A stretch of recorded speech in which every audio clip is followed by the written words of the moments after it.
Hi everyone, in front of me I've got Xiaomi 11T Pro, and let me share with you how to reset network preferences on this device.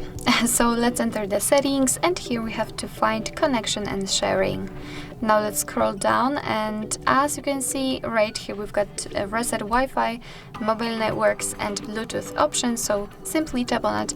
Your device right now is informing you that it will reset all network settings, so just tap on reset settings. If you've got a pattern or a pin, then enter to confirm the whole step, and here your device is asking you actually again if you really want to do it, because that might take several seconds and you won't be able to undo this action. So just tap on OK if you're ready.